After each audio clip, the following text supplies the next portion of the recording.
I remember that Thursday like it was yesterday. Third period, English class, and I was barely paying attention to Mrs. Parker reading To Kill a Mockingbird.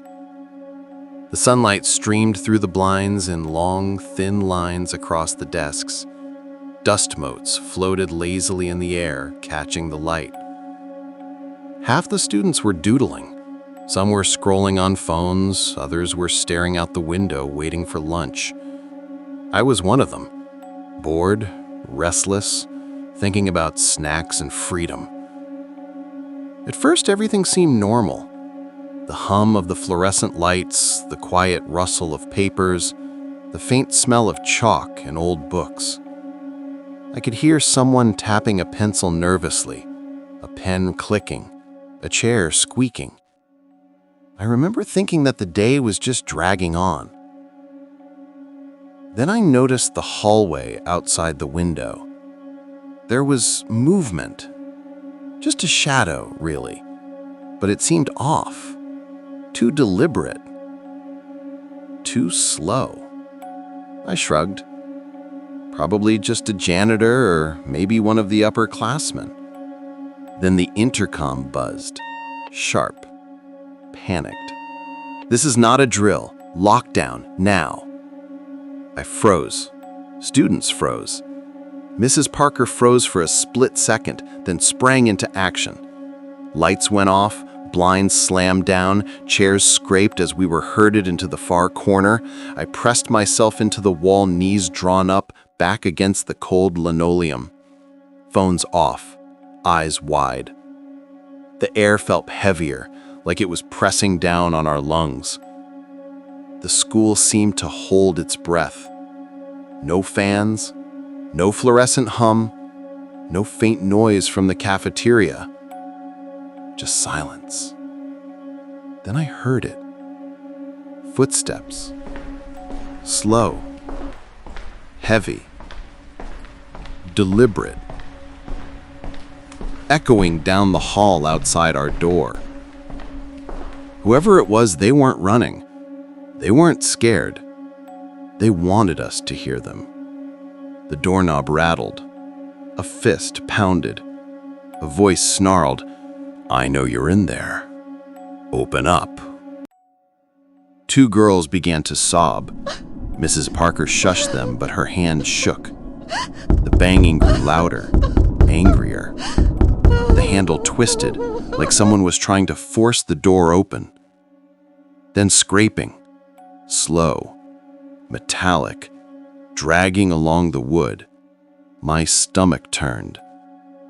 I could hear the hall outside, doors slamming, running footsteps, someone screaming for help. The sounds were close, then far, then close again. Minutes crawled. 10, 20.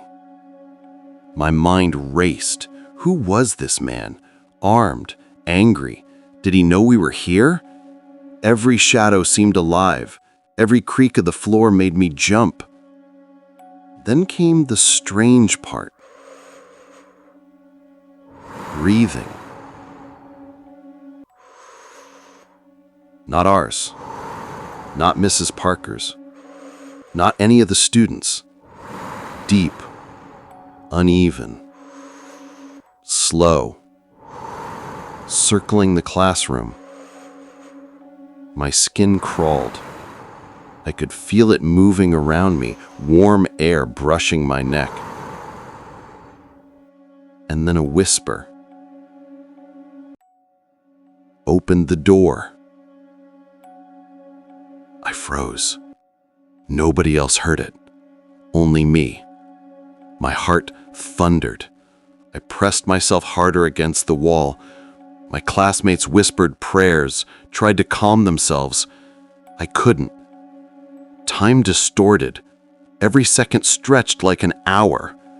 Shadows under the emergency exit sign elongated across the room. At one point, I could swear I saw a handprint form on the window from the inside. The intercom buzzed again. Vice principal's voice this time, but it sounded wrong, distorted, low, almost mimicking his tone. Lockdown is lifted. Threat is contained. I almost screamed. It didn't feel real. The footsteps outside stopped. The banging stopped. But when the lights flickered back on, the first thing I noticed was the door. 3 words carved deep in the paint. Next time, open. No one saw anyone. Cameras captured nothing. Police reported nothing in the hallways. But we all knew what we heard. Footsteps, scraping, the whisper. After the first hour of silence, the reality of what was happening began to settle in. Each of us reacted differently.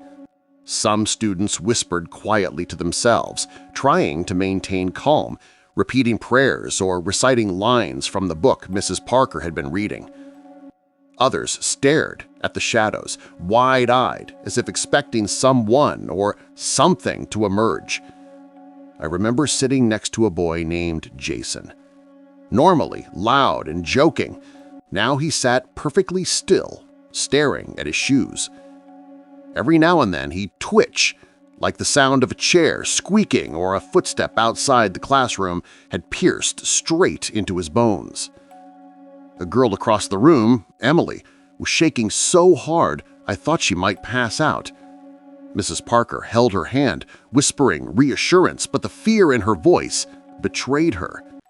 It was contagious.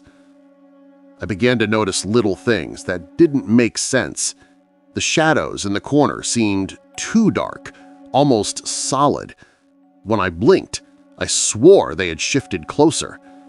A cold draft ran along the wall behind me, though no windows were open. My breathing became shallow and my stomach ached with tension. Minutes stretched endlessly.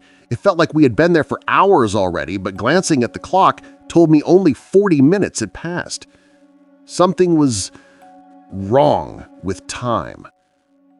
Then came a faint noise I couldn't explain, a soft scratching, almost like nails dragging lightly across the linoleum floor. My heart froze.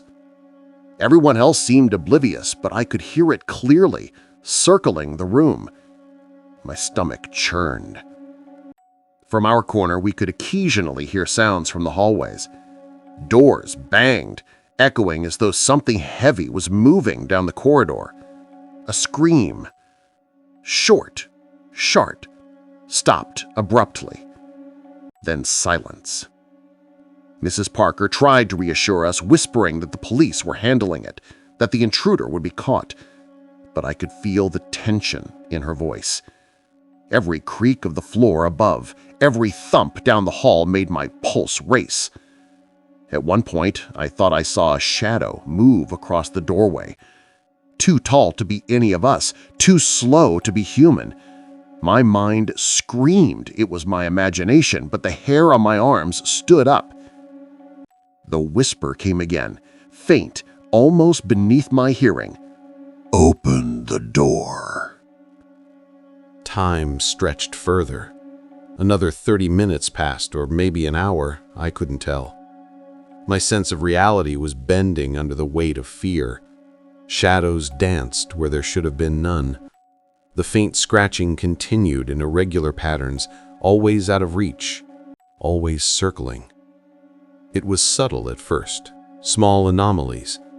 The air temperature dropped suddenly in one corner of the room. My own breath fogged faintly in front of my face, though the thermostat hadn't changed. Then objects moved slightly. A pencil rolled off a desk on its own. A chair shifted as if someone had nudged it. I dared not speak. My classmates were trembling, whispering. One boy muttered that he felt someone standing behind him, though he swore he saw no one there. The whispers became more persistent, not just the "open the door" whisper, but faint, unintelligible murmurs echoing from the corners. I could feel my skin crawl, hairs standing on end. Shadows stretched and warped unnaturally. At one point, I was sure I saw a figure in the corner, tall, formless, watching. It wasn't human. I clutched my notebook, pretending to read, my eyes darting constantly. I felt the presence move closer, though I couldn't see it. Every footstep in the hallway seemed to synchronize with the whispers inside. Every time someone exhaled, it felt like the room sucked the air out of my lungs. Finally, after what seemed like an eternity, the intercom buzzed again. This time it was clearly the real vice principal. Lockdown is lifted. Police have secured the building. You may return to your normal classrooms. Please remain calm. Lights flickered back on. The sound stopped. The shadows seemed to settle. My classmates exhaled, some crying softly, others staring blankly. But when I looked at the door, my stomach sank. Carved into the paint were 3 fresh words. Next time, open. No one had seen anyone approach. No cameras had caught a thing. Police found nothing. The intruder had disappeared, leaving behind nothing but the scars of his presence and the fear he had inflicted. Even as we returned to our classrooms, I felt it behind me, watching, waiting. That whisper lingered in my mind. Open the door. And I knew, even months later, walking down empty hallways, that it hadn't ended. Not for me. Not for anyone who was there that day.